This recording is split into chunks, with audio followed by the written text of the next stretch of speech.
Well, good evening, good people. Mark Holmes here, and as always, I want to say thank you all for watching, commenting, subscribing, and being part of the Joe Boo Sports Report. Without you guys, as well as you ladies, you know that this literally does not work. Hope everybody's had a great hump day. It's getting over the hump. That's the big thing. Tomorrow for me is a big day because we've got re-inspections on the plumbing and the framing and stuff, and we need the inspector's blessings. So keep me in your thoughts and prayers. Keep me in your thoughts and prayers that we get his blessing tomorrow so we can go on to the next step, which is getting itchy and scratchy by putting in the insulation. So let's hope. We could have used some insulation today because it was kind of cold. But anyway, be that as it may, that's not why you're here. You're here because, of course, I talked about triggering Eagle fans. Now, let me ask you a question here. Let's say you took a quarterback, okay? And let's say his first 2 years, he ended up having a record of 3-16 with about 53% completion percentages, right? Having 11 TDs and 21 interceptions with a rating of about 60. What would you say about that quarterback? Would you say he's a bum? Would you say he's ass? Would you say he's sorry?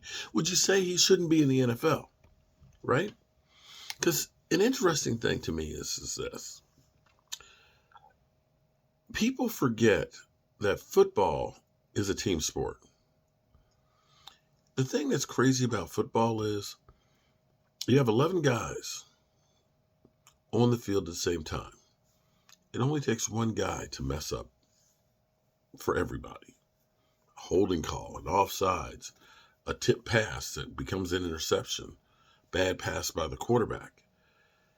All 11 guys have to be on the same page. And sometimes you wonder what if instead of Baker Mayfield going to the Cleveland Browns, what if he went to, say, Kansas City with Andy Reid? You look at Andy Reid, who had Alex Smith, who was kind of meh when he was at San Francisco, perennial playoff guy under Andy Reid. You look at Donovan McNabb, and you say Donovan McNabb was just so talented that it just didn't matter what he had? No, he actually had Andy Reid too.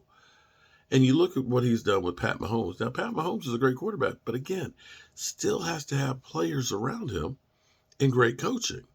And you wonder if Baker Mayfield had gone with Andy Reid as opposed to the Cleveland Browns, would he be the same guy? Because, see, here's the thing that's interesting. The numbers that I gave you right there were Steve Young, his first 2 seasons in the NFL. 11 TDs, 21 interceptions. That was ass. Okay? That, as Shady would say, ass. Looking at that, you're pretty much saying, that's Josh Rosen. But then he goes to San Francisco. His 53% completion percentage ended up averaging out to about 67. Yeah, 15 points higher. His touchdowns, well, he had 35 1 year and 10 interceptions. That ratio reversed. His yards per completion went from 6.8 to about 7.6. So having coaching, good coaching, helps. And you had to look at San Francisco and say, you got Jerry Rice. You had Dwight Clark. You had great offensive line, great coach. That's the difference between Steve Young. Had Steve Young stayed at Tampa Bay, I don't think he'd be in the Hall of Fame. I just don't. And this is where circumstances matter, which to me is so crazy that people will say, well, Dak needs people around him.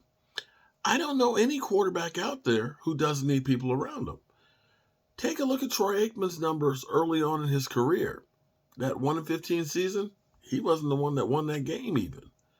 It wasn't until they got a great offensive line, they got a great defense, a Hall of Fame running back, Hall of Fame wide receiver, Hall of Fame offensive tackle, a security blanket in Jay Novacek,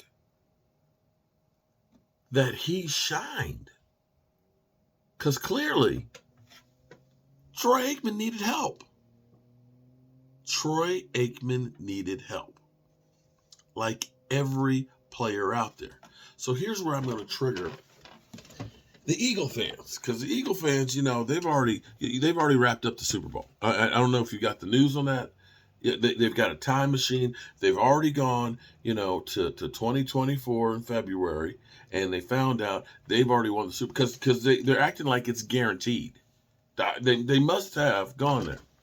But here's the question, because Micah Parsons said this last year, and of course, Eagle fans got triggered. How dare you? They said, is Jalen Hurts a product of the people that are around him? And I have to say, everybody on the football field is a product of the people that are around him. If they weren't, then that would be Jalen Hurts would go to Carolina last year and would have put up the same numbers and been in the Super Bowl. That doesn't happen. Take a look at Aaron Rodgers, who the Jets gave up a king's ransom here, or basically are being held hostage by Aaron Rodgers. Aaron Rodgers, whose numbers went down the last 3 years. You see what happens when he didn't have Davante Adams, right? The year before, MVP, number 1 seed. Although he did lose in the first game of the playoffs, but just like we did. Without Davante Adams, they lost to the Lions in a play-and-get-in game. It reminds me of the Tom Cruise movie. With Davante Adams, without him. With Davante Adams, without him. You need players around you. You can't expect to win without it. And FYI, when Aaron Rodgers won the Super Bowl, they had the number 2 defense. He had four great wide receivers, had 3 tight ends. Yeah, he had some help. When Russell Wilson won the Super Bowl, number 1 defense in every stat. Points, yardage, taking the football away. He had beast mode, who had almost 1,400 yards. Russell Wilson had some help. So this whole notion that you just need to get another quarterback who can win without having help around him.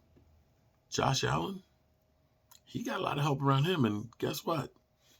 They lost the same weekend we did, and they were Super Bowl favorites. They said we were ass.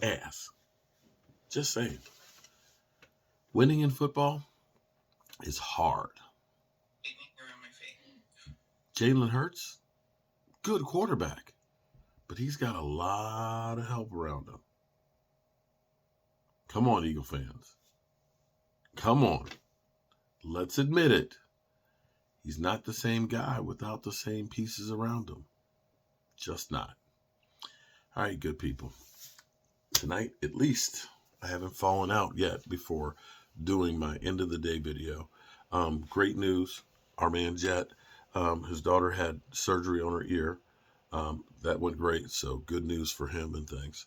And just keep the red brick house in your thoughts and prayers for tomorrow for our inspection, our re-inspection, because we definitely need to get that thing done.